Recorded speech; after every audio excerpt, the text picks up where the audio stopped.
Hi Northwing, hope you've had a really lovely week's break. Now, I can't wait to hear about all the things that you've been doing, but hasn't the weather been amazing? The sun has been so warm, and I wonder if you've maybe been in the paddling pool this week, or have you maybe had a water fight? Have you had a nice lolly? Lots of things, I bet, to keep you cool. Now, this week's story is a bit of an adventure, so I think you'll really enjoy it. It's Jack and the FlumFlum Tree, and it's by Julia Donaldson. Okay, now one of the activities this week is you are going to go on your own imaginary adventure. You're going to pack your bag full of some different things, so it doesn't have to be things that you might generally take on holiday, just interesting objects from your house. You're going to take them somewhere, it might be in the garden if the weather's nice, and go on a bit of an adventure and see how you might use your different objects. Everything will become clear when we've read the story, okay? But it's adventure week. So, shall we start? I think we shall. Here we go. So, Jack had a granny, and his granny had spots. Great big purple ones, lots and lots. The doctor came and he shook his head. Your granny has the measles, the doctor said. And the only cure in the world, said he, is the fruit that grows on the FlumFlum tree.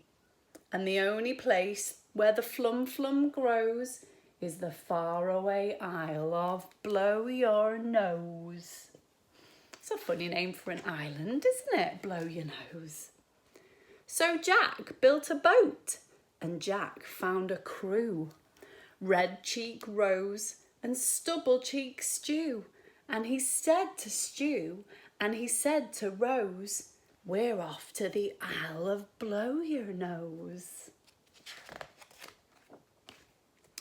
Granny came down to the dock with Jack, and she gave him a bulgy patchwork sack. Look, there it is. And in that sack were a pair of wooden spoons, a porridge bowl, tent pegs, some red and blue balloons, Granny's old skipping rope, a pack of chewing gum, 3 spotty hankies and a tom-tom drum. And Jack said, Granny, what's the use of those?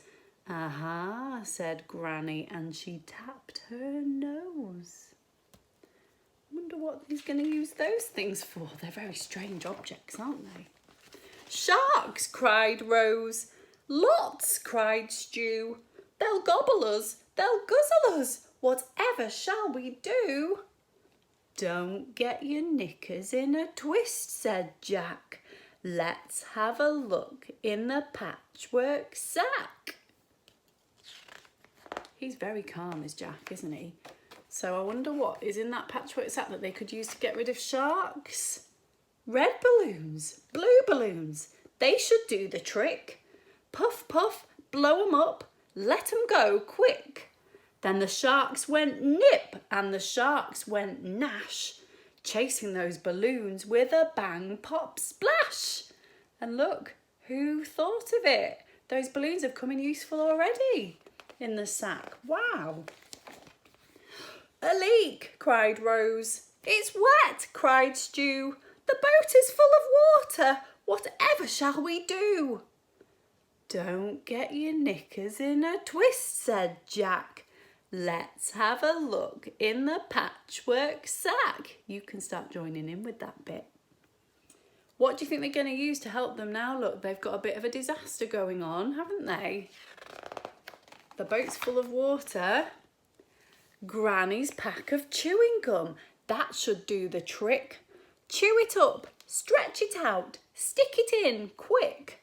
So they chewed and they stretched and they plugged that hole and they bailed out the water with Granny's porridge bowl.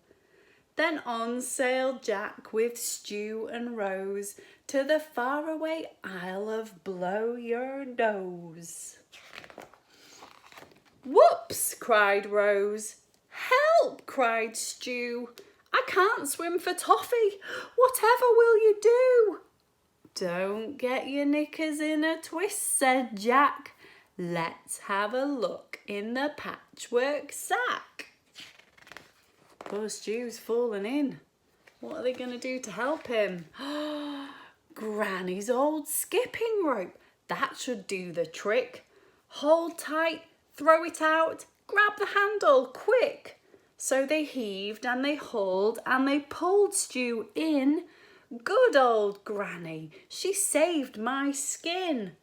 Then on sailed Jack with Stu and Rose to the faraway Isle of Blow Your Nose. Well done. And there, on a hill, for all to see, stood the bright green feathery FlumFlum Tree. It's tall, cried Rose. It's smooth, cried Stu. It's not got any branches. Whatever shall we do? Don't get your knickers in a twist, said Jack. Let's have a look in the patchwork sack. Doesn't the Isle of Blow Your Nose look beautiful? And there's a very tall FlumFlum tree. Stu and Rose are panicking because they're worried that they're not going to be able to climb it. There's nowhere. It's not like our tree, is it, in the outdoor area where it's got lots of branches to climb? What's in the patchwork sack to help? Granny's bag of tent pegs. That should do the trick. Bang, bang, knock 'em in. Climb the tree, quick. Then up went Rose, as nimble as could be, and she brought down the fruit of the FlumFlum tree. Then Jack and Stu and Rose had a doze on the soft sandy beach of Blow Your Nose. While they're sleeping, a thief, cried Rose. A monkey, yelled Stu. He's got our precious FlumFlum. Whatever shall we do? What's Jack going to say? Don't get your knickers in a twist, said Jack. Let's have a look in the patchwork sack. Look, he's already looking in there to try and find something to help. What's he going to use? Granny's spoons and tom-tom. They should do the trick. Pick 'em up, thump, thump, sing a song, quick.